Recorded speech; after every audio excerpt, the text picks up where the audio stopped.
Sunday, November the 26th, 2023.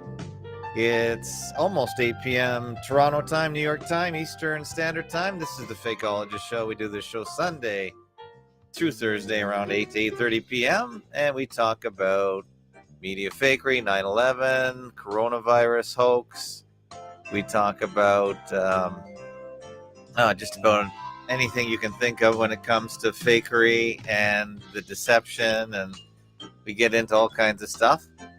And tonight we have IPS of IPS.Monster, Infinite Plane Society, Infinite Plane Radio on. I thought I'd have Tim on for two reasons. One, my other guest canceled because he was sick. So Tim Osmond, I always see if he can come on. He's always good for a last minute pinch or just a regular scheduled show. Either way, he's very flexible, and I really appreciate his flexibility and coming on at the last minute. So we have a lot in common. I'm a big fan of IPS.Monster, and Infinite Plane Radio, because Tim is just about the only guy out there that really talks about big picture issues and items, and he is a big fan of technology. He's always trying new things, and he always gets me thinking, and he's always trying to expand, and on a shoestring, no doubt. And he is pretty much value for value, user supported. He doesn't take sponsorships or advertisements, so he is he's what we call real grassroots, I would say, radio for the most part. And he has a pretty big audience, as you can see, as they start streaming into the Restream studio. So, Tim, welcome back to the show. Hey, thank you for having me on, especially now during this downtime. It's nice to kind of catch up on things. There's a lot happening, as always. Well, that's why I wanted to have you on, because I am a Patreon of IPS. So I got the bulletin that said you were down, you were cut off from your internet, and I assume it's just financial more than anything else. So I thought, well, your last two shows were just fantastic, I thought. They're both epic shows, 2-hour shows. Infinite Plane Saturday of last week and the Liquefaction of Reality. Sometimes you just have these really outstanding shows. I don't know if it's the callers, it's the theme, but for the most part, you're always riffing on your own, which is very hard to do in radio and make any sense. So I just actually posted those both on FakeoTube. I just take my favorite shows and put them on there so my audiences can discover them if they don't know where to find the Infinite Plane show. You're doing clips, which are great. You're doing clips. Like, here's IPS talking about how many drills were actually being conducted on 9/11. And those clips in isolation are important because we're doing these long-form streams, and you can't expect everybody to tap in for 3 hours. So I'm glad that you're mining for the gold. I do. When I a lot of the times I don't know when to start. Sometimes I think I'll go back and do this clip, and then I forget to go back. So what I've tried to do now is, as soon as I hear something I want to clip, I just start over from the beginning and then start recording, and then I have to figure out a good time to stop the recording. So yeah, about 5-10 minutes at the most. But yeah, the last two shows, two of the three shows that I listened to, I just posted just now. I posted the whole thing because I figured they're all worth listening to all the way through if anyone has the time. So yeah, I have done many clips, and yeah, you do a lot of you do a lot of clips yourself on your own show, and you bring them in and you put them, I think, on your Minds account so people can find them if they're looking for them as well. Oh yeah, I try to keep a steady record of all the links we talk about, and lately it's become clear to me that the mass media is turning on its immune system. And I saw this thing coming out called the Mental Immunity Project, and it's being promoted on all the leftist blogs. Mental immunity from mind viruses. And I'm like, wait a minute, this is insane, because we've been talking about this transformation from the virus into the mind virus and thought crimes, and they're there. But one of the things they said is they were worried about a, quote, culture of disbelief on the internet. And I'm like, that's us. That's really us that they're worried about.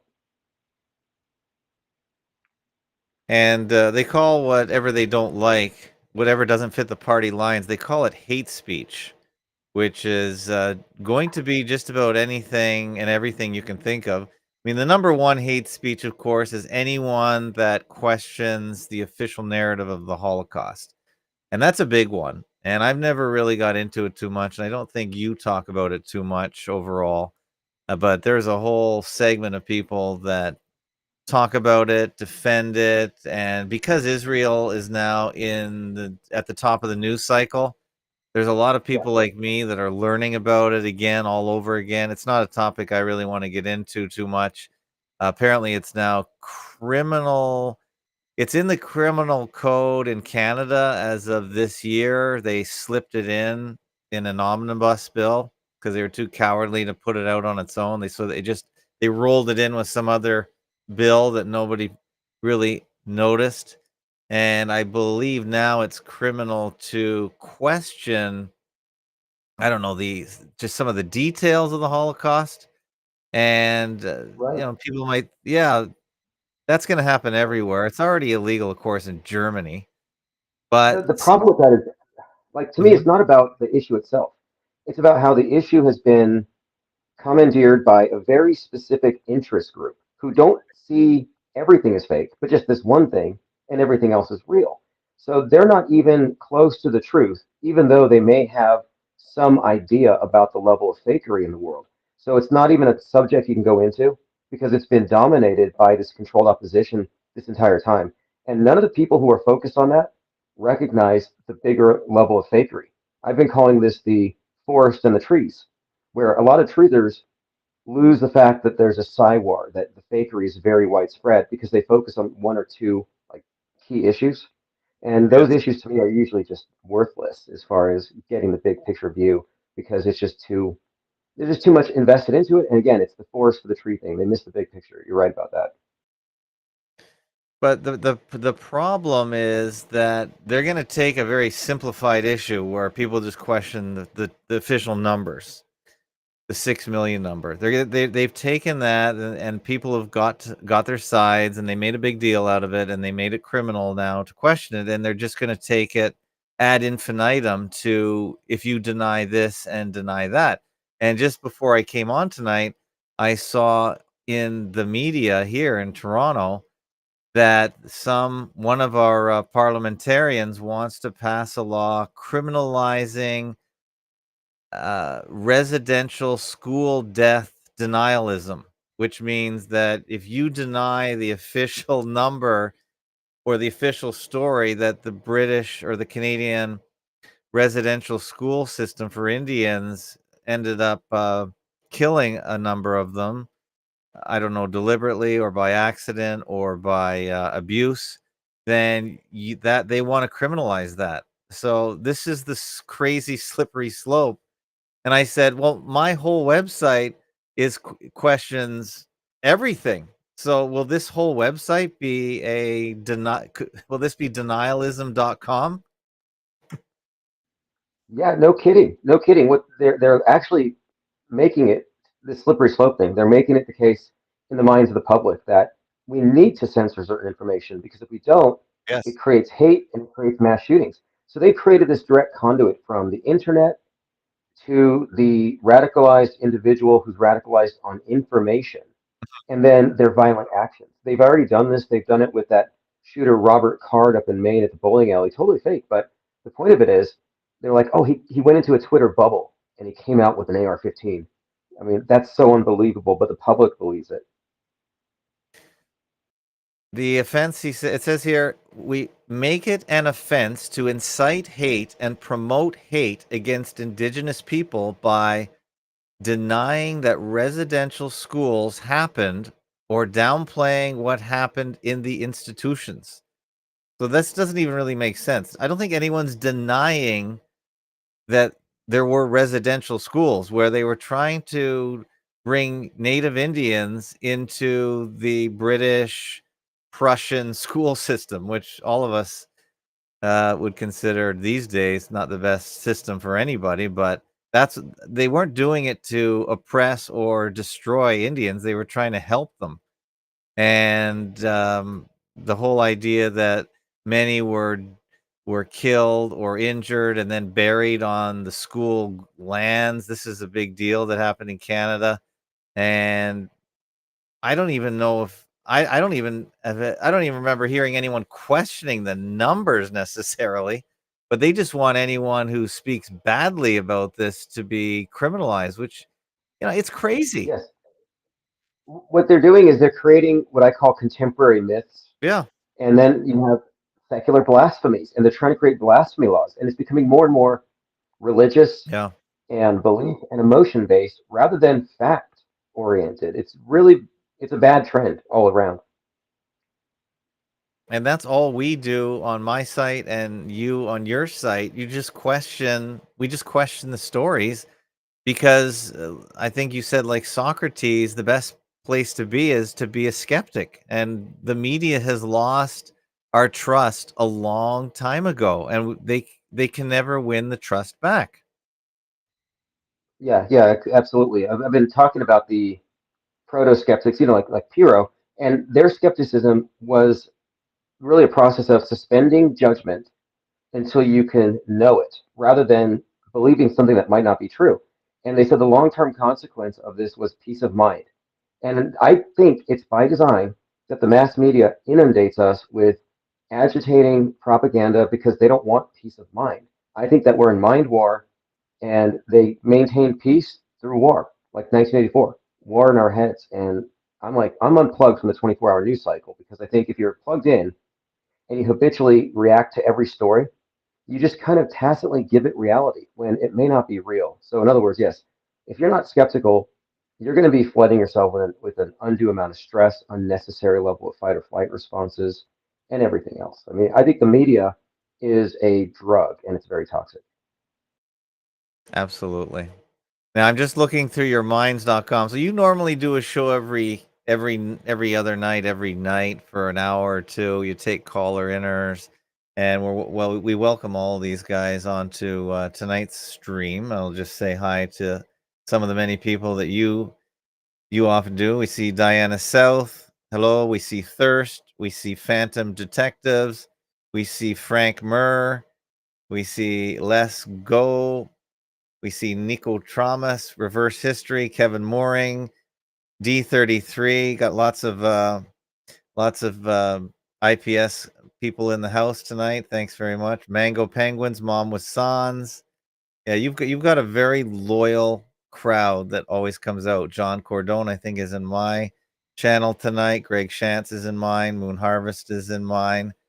And yeah, you have a huge crowd. I got somebody here with two eyes. I think I can't see the name. We got Phil LeBlanc, Jennifer Reeves, Osher, and Mama. You have a very loyal audience that comes out all the time. It's the raft. The raft. You know how when penguins mass up on the water, they create a raft. And I'm saying that we're on the sea of irrelevance and misinformation. And if we sync up, it's like a raft on top of the sea of irrelevance. And that's kind of how we've been maintaining a continuity here throughout all these different waves of fake news and everything. But um, something that I've been pointing out lately, we've been talking about these like ritualistic weird events in the news. And one thing that caught my eye, I don't know if you looked at this one, but it had to do with that hockey player, number Yeah, 47, yeah. who had his throat left. Okay, well, I think there's a mirror here, and I put this in my Minds account. So for the people who haven't heard about it, in summary, it's a hockey player named Adam Johnson White gets his throat slashed on the ice by the blade of a black player. Right. And the family cried for justice, and everybody put 47s on their hats. Now, I didn't really immediately plug it into anything, but I've been studying this because the number 47 on the hat is an interesting symbol. Well, here we are. A couple days ago, Derek Chauvin on Black Friday was stabbed. And so it's interesting because he's 47. So you have a repetition of a theme with the black on white bloodshed and 47, which are all very much repeated numbers and codes that are grouped together and have been for some time. And I think it may tie in to some predictive programming from Super Bowl 47, the blackout bowl. And it may have a serious connotation for the presidency, number 47. Anyway, any thoughts on that? Well, not really. I think the main thing that Lynn sent us tonight, Lynn at fakeologist.com, or Lynn Ortel, she was saying that she was looking at the latest news item on independentmedia.uk or whatever the channel is over in the UK, and she said she noticed at least two Chauvins, so they're two different actors. But yeah, I find those interesting links that you're talking about, black and white. Um, I wasn't sure, like you at the beginning, whether the Adam Johnson thing was a real thing at all. It looked possible, and then I talked to my hockey friends, and they say, "Oh yeah, it happens quite a bit that the skate goes up and cuts someone." This seemed quite a bit more deliberate. I didn't really even know that these one level down from the NHL players are playing in England. I didn't even know about that. So these are people I've never heard of. I know a few Right. hockey players. So yeah, it was sort of an interesting story for sure. And you're And I've tying heard. in to different numbers. That's interesting too. And you said the 47 Mhm. was on the helmets right away, which is suspicious. Then I think they even had like a 1 minute moment of silence, and then somebody scores in the 47th minute. Then you had a goalie with his 47 blocks. You had a number of different things that were just a little too much for me to think that this was random. And it reminded me of Damar Hamlin. So I was Yeah, just paying attention to any particular symbolism that might correlate with what we've been seeing. And when the family cried for quote justice, that struck yes. me as a code word because justice, black and white balance. It's some kind of a symbolic theme here that's been going on. But stabbing is a big theme right now as well. Yeah. There's been a lot And of the stabbing. idea that you look for justice in a hockey game, it doesn't really make sense unless you are trying to politicize it, or you actually think it's a black on white deliberate action. Which For is starters, ludicrous. there are not that many black hockey players, period. That I know. I know there's more than ever now, but in general, they are a tiny representation of all hockey players, as far as I know. So the idea that Well, you could get racial in a hockey game or make an ethnic black and white thing in hockey is really hard to believe.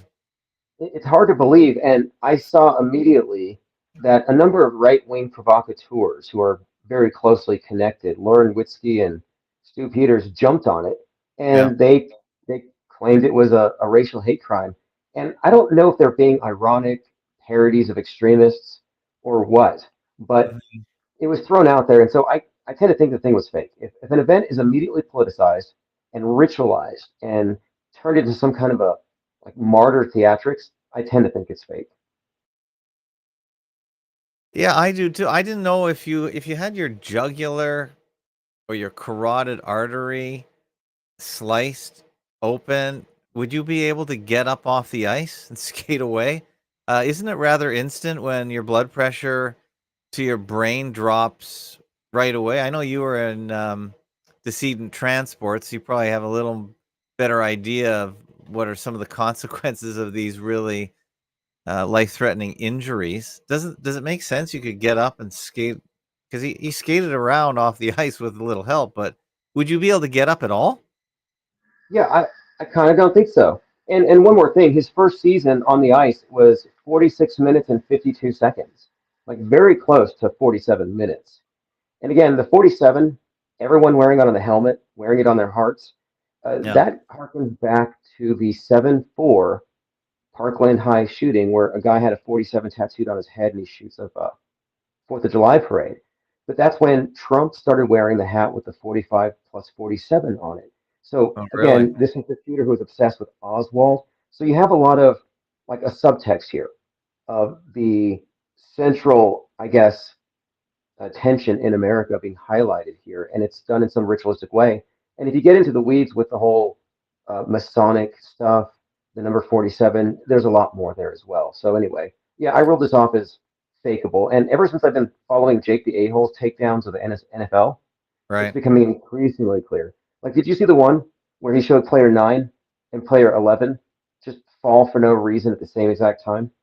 I actually clipped that. I'm not watching the NFL stuff that he does because I don't care about NFL, and I don't care about gambling and sports. I agree with his conclusions. I usually only watch his 2 hour shows where he's just talking in general about fakery because I'm not. I think it's well established that the NFL is rigged mainly for gambling. I think that was talked about 20, 30, 40 years ago, even on 60 Minutes. So I think people agree that it is. I don't think it bothers most people. I think most people in the gambling world understand that. But I did clip the 9 and 11 thing anyway because I thought that was pretty interesting. So I'll play it here. And I don't know if you can you see the screen? Yeah, I can see the screen. Oh, okay. So we'll play it now. Where things get absolutely batshit crazy. All right, you got number 9, and he's doing some blocking, and then you got number 11. Pay very close attention. Number 9, number 11. Number 9, number 11.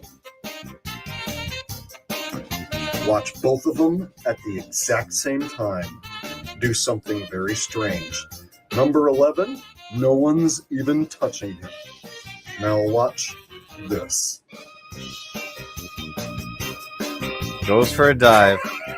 What was that? Like synchronized Number swimming. 9 and Yeah, number super 11 synchronized. just toppled They got out WTC7. for no reason. Or the Twin Towers anyway. Number Yeah. 11, nobody's touching him. You know, one tower went down in 9 seconds and one went down in 11 seconds. What? I Oh didn't know yeah, that. That's good. yeah. That's a thing. They rounded up to or down to 10, but it was 9 and 11 seconds. Nobody's touching him. And at the exact same moment, watch both of their heads, almost like someone has a remote control. Both these two dudes simultaneously drop to the ground in a very strange way that does not look natural at all. Number 9 and number 11.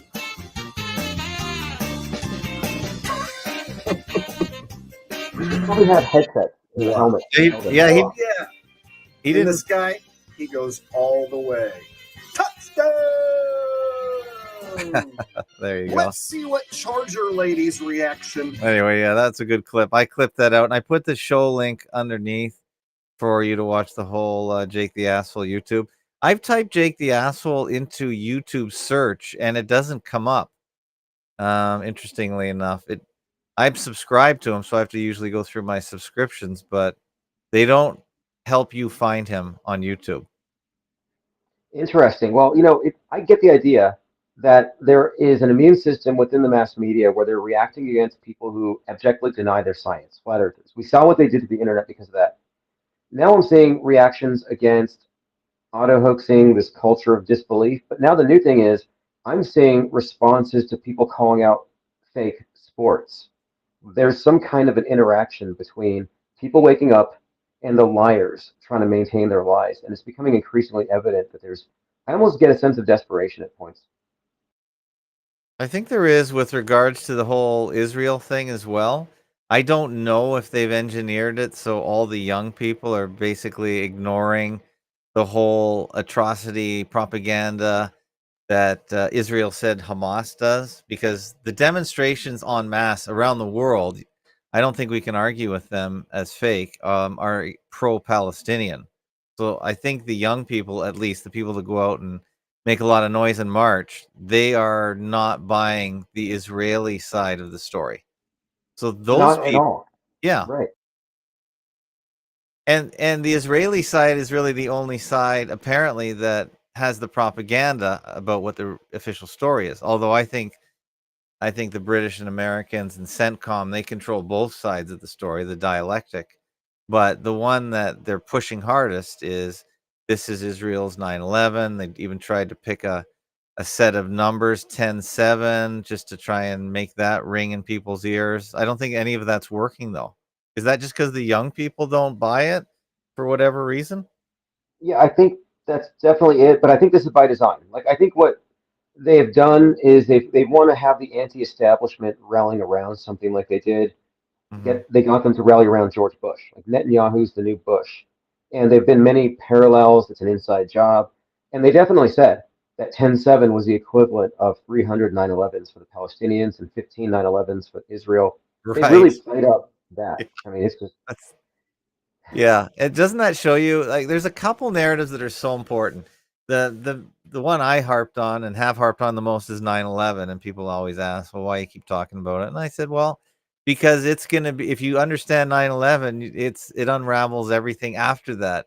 And of course, before that, really, I guess was the Holocaust narrative, which really drove the power structure of the world as well. Now, again, I didn't really study it the same way, but it's still being talked about to this day, every day actually. Every day Hitler's in the media, every day the Holocaust narrative is in the media. You just you can't get away from it. I call those foundational myths. And we have a number of foundational myths that established the game that we're on, the world stage, alternate reality game, like moon landings, the things that really set the parameters. Like, for example, fake nukes are a big part of it. 9/11 is a big part of it.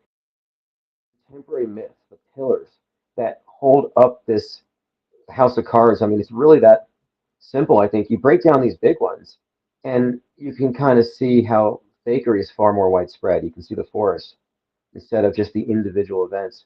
And 9/11 is like a master class in fakeology. And I was actually thinking today that I ought to rent an art gallery and do a quote art show, but have every single thing in there some facet of 9/11 fakery and just make it an exhibit. You know, you have 9/11 memorial museums. You could have a Yep. 9/11 fakery museum, even as a temporary thing. And I'm serious about doing this because it's Oh yeah, it's you're really a into art. masterclass. Yeah, you are into art. That's your thing. You make money selling art. I think the 9/11 museum or a part of it in New York City actually shut down a year or two ago. I remember some aspect of it. It shut down. I don't know if it's because Yeah, of you commented COVID. on it. Uh-huh. You're like they shut that down. And then we had that weird incident where a 33-year-old fell into the viewing, or rather the reflection pool in front of the Right. towers. And that was right after 9/11 or on 9/11. I'm like, what's going on here? It's a never-ending ritual with that thing. But what we got into recently, I think, is really important, is the fact that there were so many drills going on, dozens of drills, that they 100% had the manpower to create a closed movie set for 9/11 and keep any outsiders from seeing it with concealment smog and everything else. Like there was the manpower to run that as a psyop. It's just there's so many coincidences. Nobody at this point Yeah. should Let me be let me able to deny. let me play this. I haven't seen this, so thanks for bringing it up. This is the he's wading into the pool. He's just wading around it, and I think you have to crawl up on the edge. I don't see the water flowing into the pit of whatever that is. Oh, I see. It sort of trickles into it. He lays down.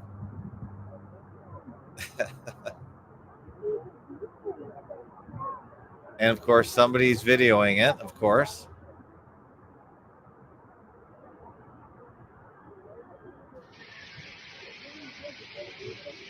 Are there people up on the edge demonstrating, or is there something going on, or it's hard to tell? Can you see that? Yeah, I guess there's witnesses. What is at the No, so bottom? is there. What is at the bottom of this inverted cube? This inverted black cube, do you know? I think Abaddon, the Oh, there he Antichrist or goes. something. I don't know. What is that? Blood? It's sort of red here. Yeah, it's like he squeezed out some blood. So I don't even know if that's real because how did he just start bleeding all of a sudden? That wasn't explained. Like, did he pop his squib prematurely? Okay, that's pretty good. Wow, that's I never saw that. That's craziness. Okay, I'll put that in the show notes if anyone else wants to But the fact watch is, that. the guy's 33, and I brought it up because I was debating with this individual who said that the 9/11 jumpers were real. And so I messaged him and I'm like, hey, good news. We found a real 9/11 jumper, but he didn't Yeah, die. yeah, he's a crawler. Yeah, of course he's 33. Did they get his name? Is it uh, oh Oh, and boy. Dave J pointed out that if you look at the still shot, he actually gets into the hanged man pose, just like the All falling right. man. All right. Yep. Very good, Dave J. Wow. That's funny. Wow. That's another one. So 9/11 is so relevant today. It's so important. They have the same what do they call those pools where the water drains in? Is it something Masonic? Like there's some symbolism in all that because that's an inverted black cube, sort of like the Kaaba from Mecca, the inversion of that. Do you know any of the symbolism involved with that? Yeah, absolutely. Ultimately, I think 9/11 has a lot to do with the idea of the monolith, which is at ground zero, the big giant monolith looking over the Hilton Yeah. Hotel. And the monolith represents, I believe, the merging of the mass mind with the movie. And in 2001 Space Odyssey, there's this theme of David Bowman merging with the monolith. And I think that what we're witnessing there is probably more of the same, the ritual of the guy going into the pool, going into the abyss. Right. There's something in this, and it has to do with also Revelation 9/11 Mhm. references the abyss. So yeah, there's some kind of code in there. It has to do with 33. The Ghosts in the Abyss was filmed at the Titanic by James Cameron, who went down there 33 times. So, and he was there on 9/11. So I've been digging into it, and yeah, I think the thing is totally scripted, and I don't know if that guy was even really truly injured. There's probably some kind of, I don't know, mechanism in there. Yeah, Diana South says squib. And Dua Sim Paris says looking for the bottom in the bottomless pit. He could be there a while. And note the hangman pose with the leg, Diana South.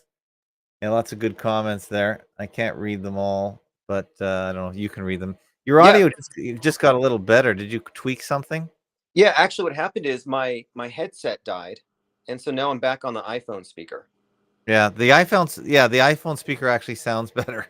Okay, great. Well, P. Trippa in here says, can you ask Fakeologist his take on AI and how it may have been used for the propaganda affecting us, like Maui, COVID's, 9/11, anything else? Yeah, I kind of take the no agenda show take on AI. I don't think it really means anything. I don't think it's at a stage that it can do much other than automate certain things. I'm not quite sure. I know AI is pretty good. I think are you using it to make your artwork now on your thumbnails? Oh yeah, oh yeah. In Okay. fact, I'm working on a graphic novel, and I'm using Okay. it to do all kinds of stuff. It's a labor saving device, but it's not sentient in any way, any more than like an 8 ball that you shake is sentient. You know, those things that you ask it a question, you shake it. Um, Okay. no, it's just an info aggregating technology that gives the appearance of intelligence, but I Okay. wouldn't I wouldn't even think that's the case. But as far as what commenter is talking about, I think there may be some use because these stories are so integrated on so many levels that that there's Oh, I got to see. be.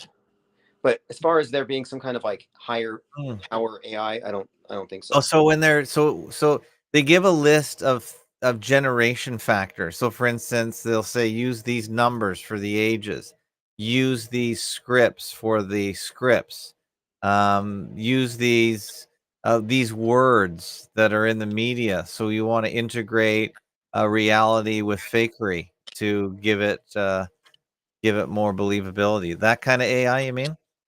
Yeah, absolutely. And then I Okay. think that could definitely be the case. Maybe in terms of how integrated and synchronized it is, but I don't underestimate just the power of controlled media and individuals running the ministry of truth. I mean, we're talking about news benders where they're bending the news 10 years in advance. That's plenty of lead time to get things in order. Yeah, Newsbenders is a pretty good clip from the 60s.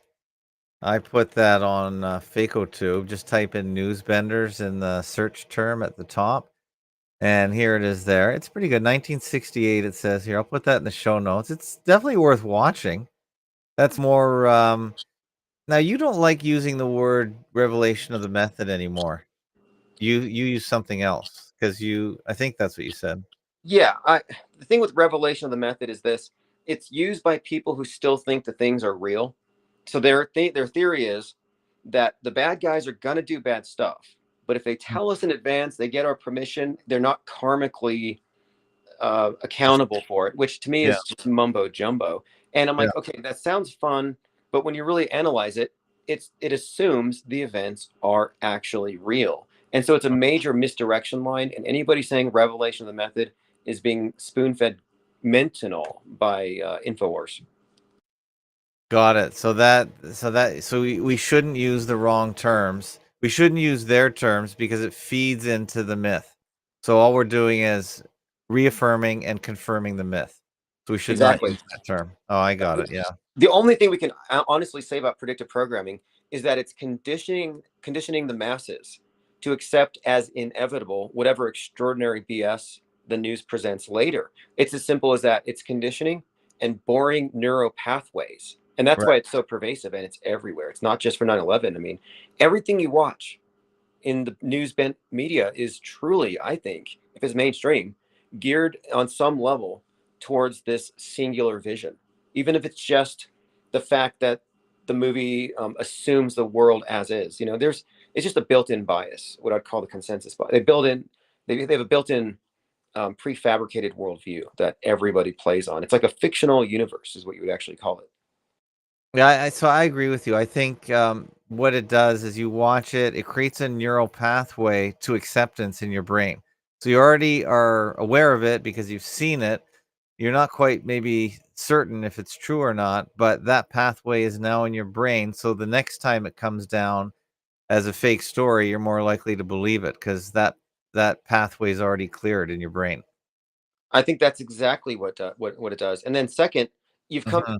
if you are inundated with this immersive illusion, and now you believe in whatever bad guy they invented.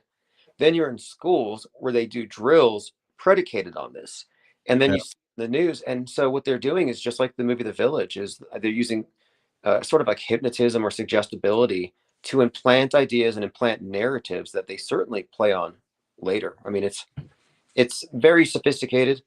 But I think the point of it is that media is more sophisticated and monolithic than people Mhm. would think. And that's where we need to explore rather than saying dark wizards and revelation of the method and karma. Yeah, if you're doing a school drill once a month and you hear in the media, in the news, that a school shooting happened, you're going to accept it because you're going to think, well, yeah, that's why I'm doing these drills because this is happening all the time. And it's really good that I'm going to be ready for it when it comes to my high school. Precisely. And the correlation between drills and then, quote, real events has been very well established. And, isn't it interesting that earlier this year, we had the train wreck in Palestine, Ohio. And Ohio Right. is the, quote, heart of it all, which to me Yeah. kind of is foreshadowing of Israel, the only democracy in the Middle East or whatever. And it's like the heart of it all with this big narrative. And we Yeah. had a train derailment there where there was a toxic airborne event, looked like a mushroom cloud, which was preceded by a movie with predictive programming attached to it. But anyway, do you think that train wreck derailment in Palestine, Ohio may have been some sort of predictive programming for 10/7?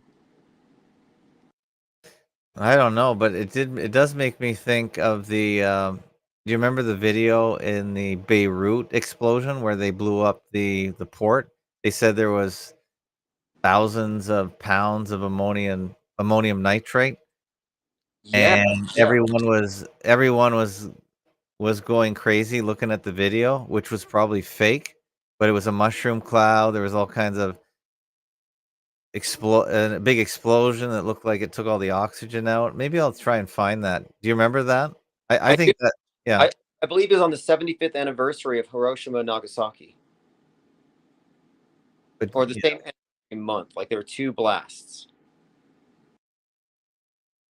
Yes, for sure. I'm just wondering, do you yeah, it was 4 October August 4th, 2020, ammonium nitrate. Isn't that what they said was used in the rental vehicle at Oklahoma City? Was that what Timothy McVeigh allegedly used? Yep, yep. And Okay.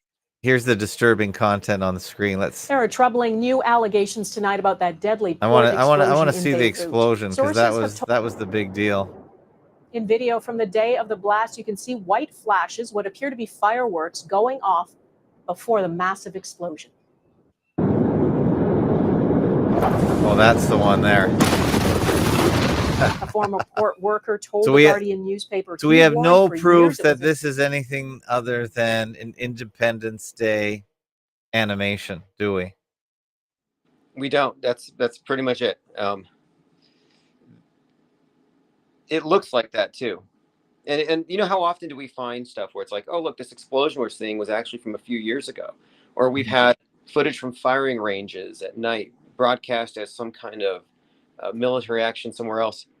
You know, I'm glad, in a sense, that a lot of people are seeing how much fakery there is. But the problem with it is they still believe half of it, the half that suits their bias. So even though a lot of people are seeing through fake news, they're still swallowing a lot of it. So it's hardly progress. It's like 2 steps forward, 3 steps back.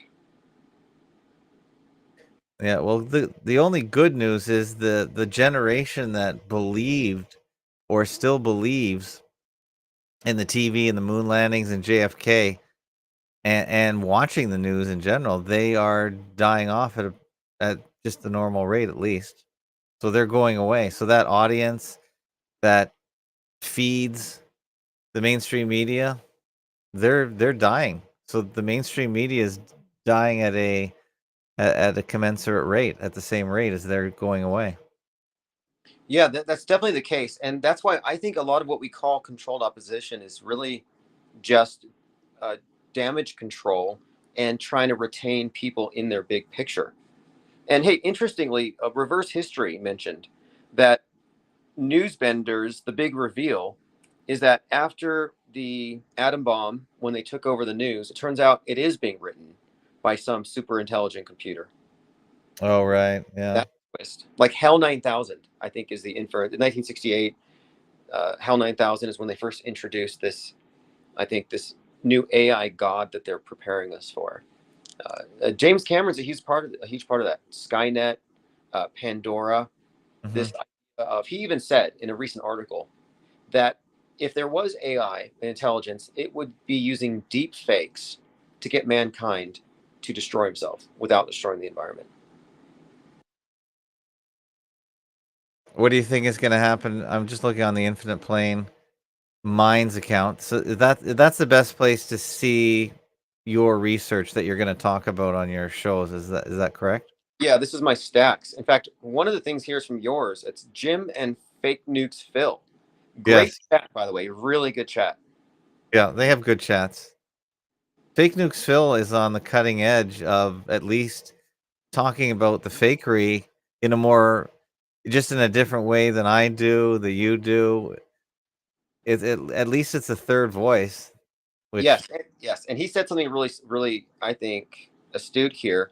Mhm. When the other person was asked, Jim was talking about Maui and lasers, and what Right. Phil had said was that is a approved rabbit hole, and That's that right. concept, you know, there are approved rabbit holes for truthers to fall in, and it Yeah. gets propagated with the current thing, and I keep seeing people fall for it. That's why I've been saying we need to replace the the red pill dupes, the ones who fall for these things, with disbelief. That's really what my objective here is, because it's pretty bad. Yeah, Jim Rizzoli may have been the one that introduced me to Fake Nukesville. I'm not sure, but it doesn't matter. But Jim thinks that the Holocaust narrative is the most important spell to break. And he says he's going to keep doing every single day he talks about it, and I always find that really interesting when one person just talks about one topic all day long. That's their whole day. That always blows my mind, where I talk about a huge variety of things. I think you really talk about a huge variety of things too. Could you talk about one single thing day in and day out, do you think? I wouldn't, because it becomes a limited hangout. Which, what I mean is, like, it's Mhm. well known that when there's a big secret to hide, they will leak a little bit to control the flow of information and know who knows what. Okay. And the entire Holocaust thing is a limited hangout. There's no way you're going to get the truth, because and then it's attached to so much nastiness that Yeah. it's like you can't even wade into that. So I think it's a lost cause, in my opinion. I think the bigger thing is to take down the infrastructure of media in people's minds and mediation itself, rather than focusing on any specific event. And they've criminalized it in many countries. Germany especially. It's actually ludicrous when you follow what Germany and how they've criminalized it. Now I know Germany is occupied by America. America runs Germany. and they're using it just to keep beating down on the Germans. I get that, and I feel bad for the Germans, but the idea that it's criminal is just laughable. It should be very laughable to an American, especially Yeah, with shouldn't we respect the right to be wrong? Like, if we Yeah. don't have wrong answers out there, we don't have a basis for comparison to know why right is right. That's right. You And then need wrong to be right. you do, and you need to know the difference. And this is what I think the crux of it is. They want the masses to be incapable of knowing the difference between real and fake, wrong and right. They just want them to get the right answers downloaded into their heads. No discernment necessary. I think you're right about that. That's a pretty deep philosophical point right there. If people understand that, this is so 1984. I think I heard someone on some podcast today that was arguing why 2 + 2 equals can equal 5, because 2 + 2 = 4 is somehow hateful or racist. Like everything they disagree with, these people, these Marxists, or whatever you want to call them, these communists, that everything they disagree with, they call hateful. And hateful is such a broad, amorphous, non-specific, impossible to prove term. We really have to get it out of our language before it becomes cancerous almost, or just takes over our whole system. I think they've introduced the word hate as sort of a secular replacement for evil, because this is sort of a religious thing, and it's got a lot of emotions and beliefs, and they need evil and evil people. And I think hate is an invented term, the way they've used it. And yeah, it's very nebulous, but they've weaponized it, and people accept it. Like, oh, a hate crime is even worse because of and I understand some mentality here with the idea of protecting minority groups, but this is not about protecting minority groups. This is about the term hate being defined by one faction, and so they automatically say everything you say on your side is hate. I'm pretty sure the federal government in the United States is the one that has invented hate, the hate crime, and they want to overlay it on top of the regular criminal justice system. So, for instance, I don't know anyone that kills someone necessarily that loves them. So, you could call some murders a crime of passion, a man kills his wife kind of thing. But if they add, he went and murdered 2 people, and because he hated them, we are now adding another federal indictment. So then that gives the federal government the ability to take over the case and take it out of the normal process where you are judged and convicted by a jury of your peers. Instead, no, the big brother in the form of the federal government is going to take away the case and take over and just rule it hateful, and then basically just put you in Flomax or Supermax and memory hole you. Yeah, I think you're right, because what they're doing is they're eroding the presumption of innocence. That's right. Yeah. Oh, he's got a manifesto. He's full of hate. Therefore, he's guilty. It's like, no, you haven't been proven guilty in the court of law. There's been no discovery. You have eyewitnesses on TV. You have the mass media treating this as the court of public opinion, as like a lynch mob, and they rush to judgment. I'm like, I'm sorry, but I think it's all just part of getting us accustomed to the elimination of the presumption of innocence and accepting of collective guilt, which is a huge thing. Absolutely. This is why I put this funny clip from Johnny Carson from 1964, where he had this famous lawyer on, and it was just a really interesting clip because this is the way law used to be or should be. Or I know people today don't have any concept, I guess, of how law is supposed to work. And listen to what this lawyer says to Johnny. Good evening, Counselor. I always hear that. They say that on television all the time. Now, Sam Benedict show, they don't. They don't say that. Why do they always say it was other series? Counselor all the time. Lawyers talk to each other that way? No. You ought to hear lawyers talk to each other. This is a most fascinating book. As I mentioned to you briefly in a little time we had to say hello before the program, I get probably 30 or 40 books a month from people who appear on the show, and most of you don't have a chance to really look through. You look some of the highlights. And I sat up the last 2 nights with this book, and called a reasonable doubt and got so fascinated. I guess the lay people who don't know much about the workings of the law, this is all fascinating. I'm glad what you do. Most interesting. One statement you had in here, it says when you are defending somebody, you say the first thing that you tell them is never plead guilty. Never plead guilty. Every man's entitled to a trial. He's presumed to be innocent until the contrary is proved to a moral certainty beyond a reasonable doubt. And that's his right under the law, and he ought to avail himself of that right. So never plead guilty. Let me ask you a question. Mm-hmm. What is your name? What is your name? I refuse to answer. No. My name is Johnny Carson. How do you know that to be your name? Well, it's on a birth certificate, legally recorded. That's hearsay. That's hearsay? Of course. I mean, if it's legally recorded, that's still hearsay.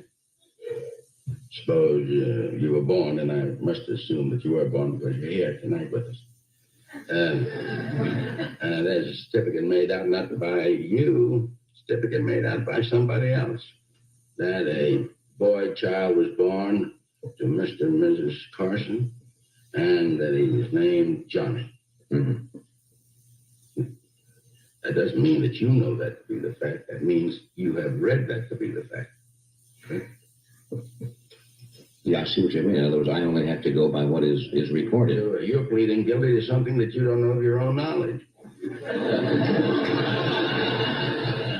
In other words, I should have said, if somebody asked me who I am, I say I plead not guilty. Right. Anyway, I just want to point that out. So he called that hearsay, and you say one of your terms that you talk about all the time is CSA. So I thought that was a really good point, that for anyone that doesn't know about the presumption of innocence. Yeah, it's key. Our whole legal system is based on presumption of innocence, and the media effaces that, and they call the person the shooter. They throw in alleged sometimes, Yeah. But bigger inference is like, this is what we know. And I say CSA because, hearsay is not admissible as evidence in court. Yeah. And people look at something on the screen. And look, I saw on the screen, India landed on the moon. And I can go say, yeah, they landed on the moon. Well, to me, that's the equivalent, the visual equivalent of hearsay. So CSA is a new concept. And as soon as I coined it, the DHS started something called CSA Day. If you see really? Oh, yeah. CSA Day was a hashtag. And I was like, wait a minute. The DHS just stole that from us. And they said if you see something, say something. So here we are, the true counterterror, the true anti-terrorism in this mind war. And our terminology is appropriated by DHS, the ones who staged the big fake events. September 25th is CSA Day. I can't even believe that. Yeah, we got a holiday for one of our AutoHooks terms. That's powerful. You know that they're paying attention to your show for sure, because you just have such a good overview of the way things are working, and you have to know that you're doing the intelligence agencies a service, because they're honing their message thanks to you. So I don't know. Yeah, I know. I'm like listening, and I'm like, you know what? Whoever purchased all those like rubber fake dead people, they listen to our criticisms. Yeah. And they can like, hey, look, if somebody's dead, their eyes need to be open because they haven't been glued shut yet. Listen to this. And they are probably improving their game because of us, which is, I don't know. It's a double-edged sword here, telling the truth and giving away what we know. But Fake News Phil was showing a video where one of the fathers was kissing the open eye of the rubber doll. And I thought, oh my goodness, they've already honed that thanks to you explaining. It's ridiculous. They had to make sense of it. And did you see that clip? Yeah, it's disgusting. And the fact of it is, these dolls are designed to be surgical, meaning they can simulate where you can actually extract bullets. You can intubate them. They bleed. Wow. And they have, I think, bleeding is a big one with these things. They can actually bleed and their eyes can blink. So they're pretty much animatronic, hyper-realistic, surgical training dolls. And the babies, the real babies, I think they're called. I posted a whole video on that on FakoTube. They are unbelievably realistic, and there's just there's clubs and all kinds of birthing and nursing schools that use these babies. It's also off the charts. It's the fake Realistic. industrial complex. I think Phil and Jim were talking about this, and he's like, "Well, those things are super expensive," and it's like, "Well, look Oh at yeah, the they're spending on bombs, on missiles, on yeah. This is nothing. Yeah. they have a huge slush fund. You think they can't pay for special effects? And then they filmed the movie World War Z out there, which happened to be playing downtown as soon as 10/7 kicked off. And I was watching it and I'm like, wait, why is World War Z showing right now? And it had this subtext about Israel and Gaza and letting Palestinians in, causing the zombies to break in. So, in other words, they have money and props all Oh over. yeah. You can't Oh yeah. separate news from Hollywood. It's a part of a continuum. Well, yeah. The military budget is makes the United States the most socialist country in the world, where the government prints money. They pretend they send it to an ally, and I don't think the money even goes to the Ukraine. It just goes directly to the defense or the war contractors in the United States. It's the only industry left in the United States, I believe, The for fake national security. They can't let it go overseas for national security. Anything important, they just label national security. think about the NASA slush fund. They're, Mhm. they're not spending it on special effects. That money No. is going somewhere. Well, I think I had a caller from the Detroit area, and he was saying back in the Henry Ford days of the Willow Run car plant, when they switched over to creating stuff for the war. I can't remember if it was planes or what it was. Half, if they ordered a boatload of material, half of the boatload went out the back door, and the other half was used for the manufacturing. So they were just stealing money, supplies, and goods blind, right at the point of manufacture. Well, if people don't know why we care, like why does Mhm. it matter if they're faking space? Well, Yeah, here's the reason: malfeasance to the tune of billions of dollars a day. Like maybe we ought to care about that. yeah. Well, I don't think we do care because on September 10th, 2001, Donald Rumsfeld said we're missing 2.3 trillion. Now, even if that is not true, 2.323, it just shows that nobody cares because it was never really talked about again. And you could say, oh, because 9/11 happened. Well, I think it was just sort of just a test. Is what if he said 2.3 quadrillion dollars were missing? Would that make a difference? It's just you desensitized to it. Yeah, absolutely. So And that just proves people don't care about the money because I guess they can't comprehend it. it's a big picture. It Hmm. really is a huge picture. And here we are, a small group of independent thinkers on the subject and Yeah. media critics. And that's why one of the things I think that I'm looking forward to is just amassing more and more people who have stepped off of the world stage as they define it, because it's just, to me, it's a destruction of reality. They've obliterated objective reality for the common person. It's pretty remarkable what they've done, actually. All right. Do you see any comments you want to reply to in the chat there? I'm just scrolling through now. Um, Let me take a look here. Anyway, yeah, thanks again for having me on. I'm going to be back into my regular yeah. rotation here in a few days. Oh, really? Okay. You were knocked off the air somehow, some way. Yeah, I fell behind. I had to. I think I was just over investing into the legal stuff, and I fell behind on the internet, and I didn't catch up on time. Which is, to me, it's just small business as usual. It's not a censorship thing. It's just small businesses like that. And so I'm kind of catching up, but I will be caught up in about a week. And after that, I'm going to be launching the paper, which is Hmm. going to be it's going to be a huge plus for what we're doing. And it's hard to overstate it, but I'm just going to wait till people have it in their hands. It's a new level because we're going into the meatverse and creating a newspaper of record for auto hoaxers, fakeologists, and I'm going to have a calendar in there so you Hmm. can have it on your wall, and it'll have all the various hoaxes and the hoax dates and everything else. Okay, so you're gonna actually mail that out, or you're gonna go to the street corner and try and sell it? Because I thought newspapers were dead. Newspapers may be dying in a sense, but it's kind of created a vacuum and an opportunity, and prices are super low when it comes to going into print. And what I'm creating here is actually as a hybrid freemium version, and it's going to be distributed through my press pass carriers. But every article, every link will have QR codes so that you can listen, download, and it sort of in a way then it's reciprocal. It exists online, but then also in the paper format. But it's going to be distributed through the dozens and dozens of press pass carriers, and then I'm going to have it sold through my store as well. Okay, interesting. That's an interesting tack. One thing about you, you're always trying something different. The one thing I thought was a great idea about a year ago, I don't know if you ever were able to do it, is to get the audio on a radio station. I thought that was a great idea, only to the point that I don't even know if people listen to the radio anymore. That's the only problem. Yeah, actually, these are all things that have just been really waiting for working capital, but I have established some things, and there are some markets where you can pay for a time slot, let's say on a Friday night. Oh, I And, know. I was and on a show. The guy in where is it? Santa somewhere near San Francisco. He had me on his show, and he pays $300 for the hour every week, and he is somewhere near San Francisco broadcasting on the AM. it's worth And it.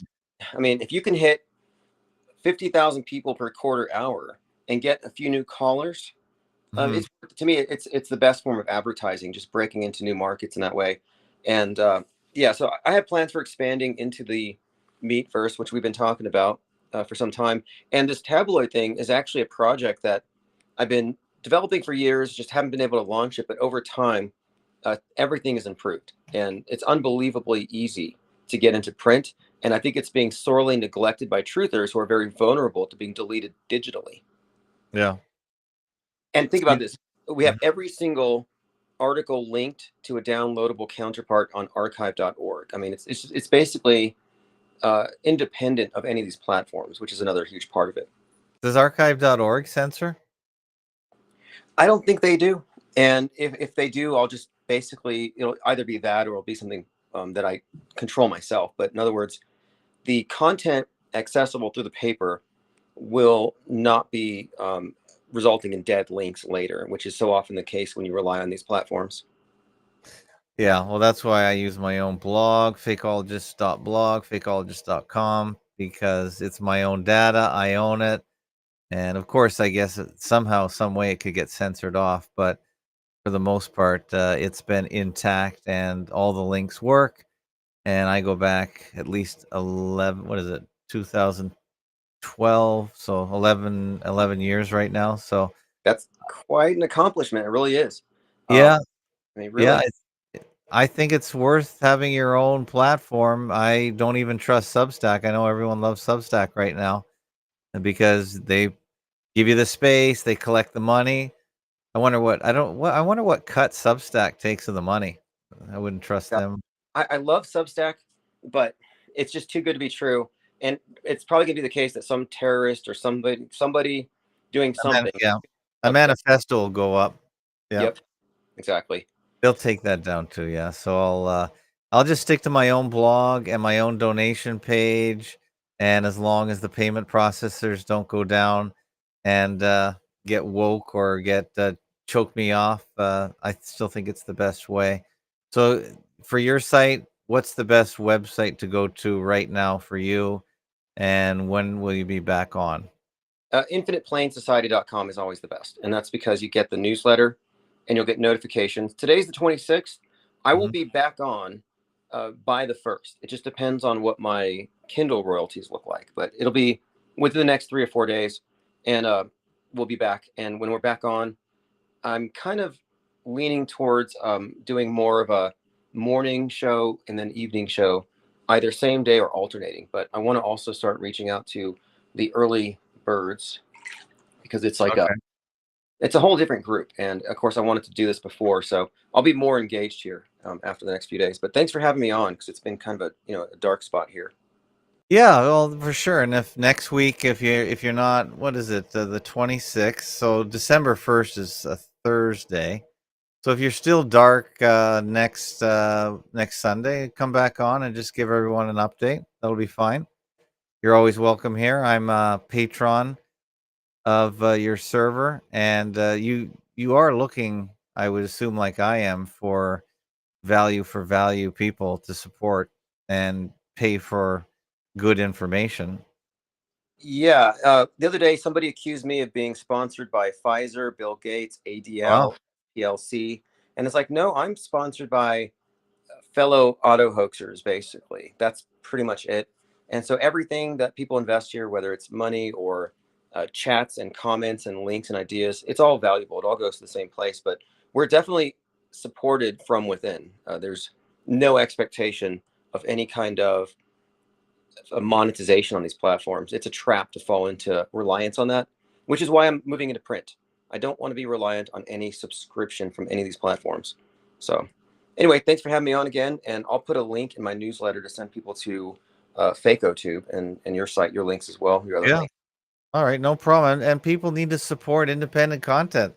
If Tim was being paid by all these different sources, I don't think he'd be dark right now. You know, it's sort of obvious that he needs support and he needs people to participate in keeping the lights on. That's not much of an ask. And if you can give a Starbucks coffee, which is about $7 or $10 right now with a tip, in to support independent media, then that will go a long way. It'll help him more than it helps Starbucks. So, yeah. All right, Tim, thank you for joining, and we'll wrap it up here. Okay, great. I'll be listening. Have a great evening. Thanks again. All right, thanks. There goes Tim Osman. And I'm only going to do about an hour tonight because I usually only do an hour anyway on the FAK shows. So we'll wrap it up here. I was supposed to have Joseph Atwell on, but he said he's sick, even though he did a show yesterday. I guess he got ill overnight, but that's fine. I did post his video, Caesar's Messiah. He said he didn't do the video. He did collaborate with it, but someone else did it. So if you go to fakeotube.com, it's a really interesting video. I know the Bible believers may not like it, but I put it up here somewhere. Where the heck is it? Oh, here it is on page 1. I got to go on page 1 on FakeOTube here. Caesar's Messiah. The Caesars, the Flavians, invented Jesus. And he has a really compelling case. Now, of course, this has been out for a long time. I interviewed him 10 years ago. I just wanted to do a follow-up with him and see how things are going. He's getting in his mid-70s, so that's a dangerous time, sort of hitting the average lifespan of the average American, which is in decline. So I thought I'd have him back on. Check this out. It's a pretty good interview that they talk to a number of historians that agree with him. So take a look at that. Look at this pretty good clip about CNN faking it with David Letterman. You can see here, I put the last 2 really good IPS shows here. So have a listen to them. And thanks everyone for joining. Thanks for the donations. I got a couple small donations, but it doesn't matter. Big or small, we'll take them all. Christine chucked in $9. Suzanne, $3. LSP, $77. Tracy, $91. So, you know, you guys are helping keep FakeOTube up. It costs a couple $100 a month to keep FakeOTube going. It's video. And that's just with, we got 7,000 videos, and those are just ones I've put up for the most part. We can't be BitChute. There's no way I'm going to run a BitChute and have millions of videos. That would cost tens of thousands of dollars, if not 100,000 a month. So we just put up our favorite videos, make it easy for you so you can sift through them and check them out. We even got these short videos up here at the top. These are the short videos that show up. Take a look at them. And don't forget our blog, fakeologist.blog, fakeologist.com/blog. And don't forget fakeologist.tube. That's FakeOTube, fakeologist.tube. I registered that one as well. And independent media, value for value. You got to support media that you're consuming. And I'm sure all you regular IPS listeners, viewers, I'm pretty sure you guys support financially IPS. So I'm pretty sure you guys know what I'm talking about. If you want to see IPS keep going, make sure you support them. $1 or $2 a month, that's all. That's not even that much. You better up it to $10 with inflation now, because I don't think $1 buys you anything, not even a cup of coffee here in Canada anymore. So make it $10 a month. Up your game, people. You know what you have to do. Okay, tomorrow is Monday. If you go to fakeologist.com/live, you'll see our schedule. Oh, tomorrow is Viking Helga. She's a wonderful woman from Brazil with a German background. She's just going to tell us a little bit about what she's doing. She's been on the audio chats, but I know a number of people don't go to the audio chat, so we're going to have her on for an hour tomorrow. She's got a very lovely speaking voice, and she's got a lot of interesting ideas about disconnecting from the beast, the monster, whatever you want to call the system we're in. So have a listen to her tomorrow. That's around 8:30. I'll probably start a little later. But tomorrow around 8:30. I can't guarantee the exact time, but just show up. If you want text alerts on your phone, just send me a text at 810-666-1984, 902-400-1984. Email me at ima@fakeologist.com. Just send me your phone number, and you will get a text alerts. They do work. Only in North America, though. I can't go outside. Don't have the facility. Otherwise, if you're outside, go to fakeologist.com and actually send me an email, and I'll add you to the blog email.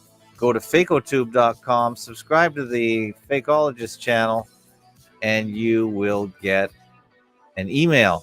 And they are working. Everything seems to be working right now. Knock on wood. All right, guys. Thanks for joining.